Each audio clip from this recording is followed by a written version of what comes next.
Hello and welcome to this video. We are here in the world and it's nighttime. I'm usually trying to do the video in daytime, but today we're doing it in nighttime.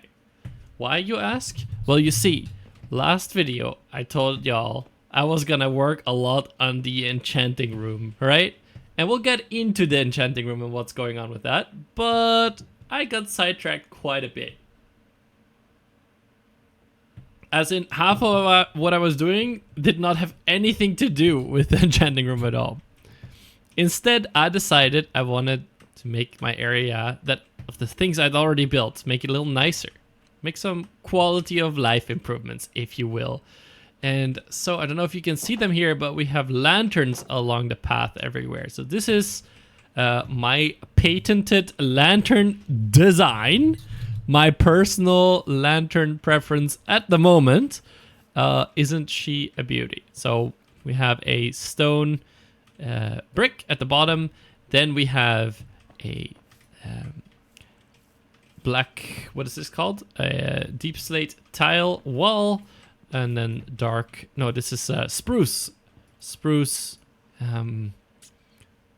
fence posts and trapdoors next to that. I really like the spruce trapdoors. These are a keeper. These are always the one. Now, I've had variations of this design in the past, and so when I started making these last time, I was very confused. I was trying to figure out which lantern design was the one, and I was trying to build stuff, and I couldn't figure it out at all. So I spent a while going back over my past playthroughs and finding the good lantern. This is the one. But while I was testing and trying things out, I did this thing where I surrounded the lantern in these oak trapdoors with the little windows in them, right? And I really like that. This is not part of the previous design. In the past, I would just have the lantern hanging there just by itself without the trapdoors around it. But trapdoors are transparent, right? So they let through light as if they're not there. And because of that, I think it's great to have them there, because then the light source itself, the lantern, is not so bright. You know, when you look into it, you kind of get blinded, especially at nighttime. It's too bright. So I think it's great to have these trapdoors around here. So we kind of stumbled upon that and have now incorporated it into the design. So now the oak trapdoors here, are part of it. In the past, I used to have a different brick here. I think I had a nether rack, a red netherrack brick here, and maybe a different kind of wall. But these are just the materials that I have available right now, as we're pretty early on in this world.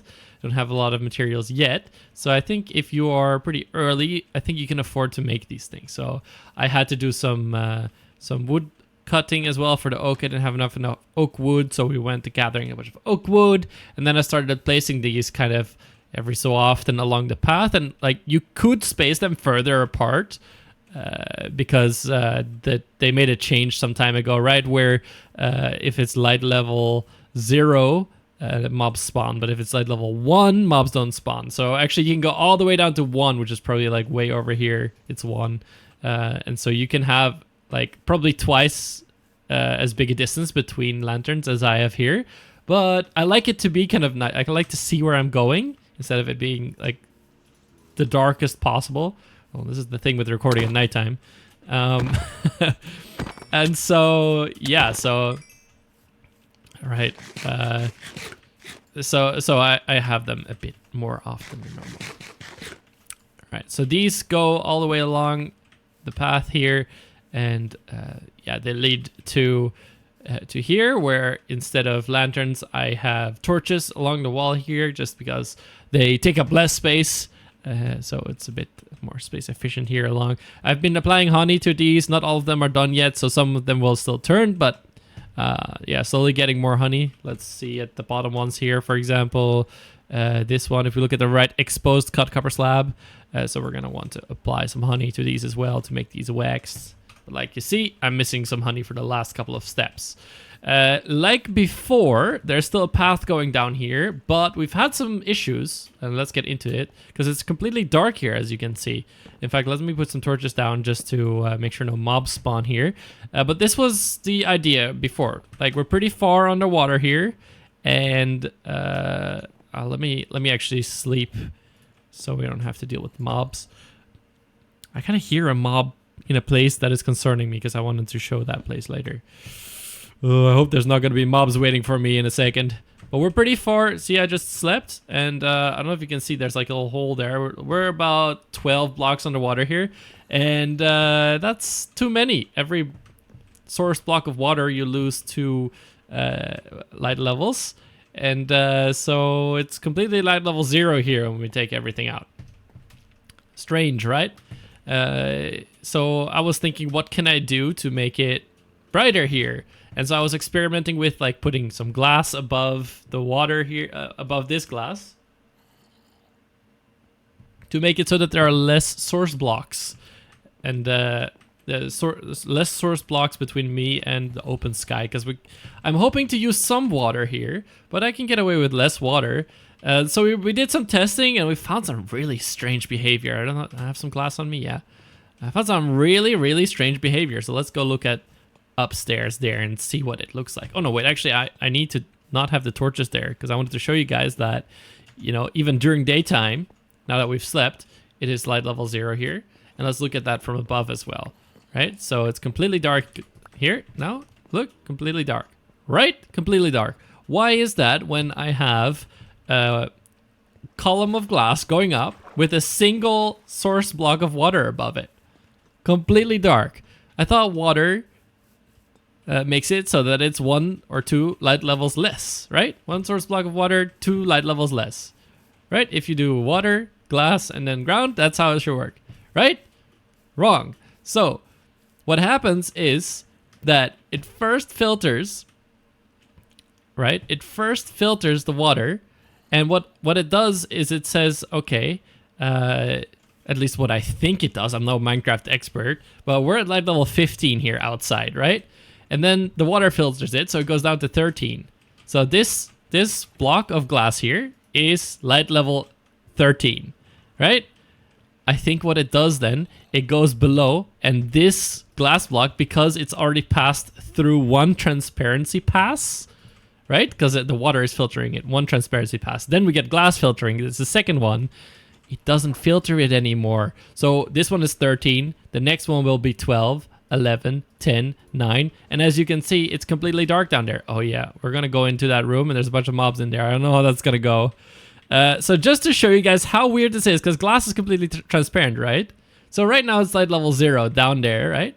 If I place this glass block here, the light just turned on down there. You see that? It's now light level 15, as if it were completely transparent down there. Isn't that super weird? When I break this, it's completely dark there again. So basically, the way you have to do it is you can have some water above glass and then have your room below that. But like, you have to be pretty close to the surface. You can't like have some water above the glass and then have a glass column and then start your room. No, you have to actually. So here we've done 6 blocks, so it'll be light level 5 at the glass right here. And then start your room down here, and that's what's happening here. So we're gonna go into this room where all these mobs are at. So help me, will I survive or not? We're gonna find out. These are gonna turn into drowned, aren't they? Oh wait, actually they're helping me out a little bit. The water is helping me. This guy's even got a sword. Okay, so when we look at the ground here, oh, he dropped it. Oh my god, I'm gonna use that. Unbreaking? Oh my, that's my new sword right there. Okay. Yeah, so this is light level of, I don't know if you guys can see, but it says wherever it says let's see, light level there, client light 6, so 6 from skylight. So this is skylit, it's not from a torch or anything. And this light level 6 down here because it's filtered by, I think it's 6 source blocks of water. So you get this kind of like gloomy effect in this room, which we're going for. And you see that it gets darker the closer to the bottom it is, which is kind of what I want for my enchanting room. So the enchanting room is still going to be 3 blocks high. It's going to be at this level. All right, but that's it for this video. Thank you all for watching, and I'll see you guys in the next one. If you want to catch me live, I'm live over on my Twitch channel. Every time I post a video, I go live as well, and you'll be able to catch me there. All right? If not, I'll see you guys in the next video. Leave a like and post a comment if you thought this was interesting and want to learn more about this weird light interaction. All right? Until then, see ya.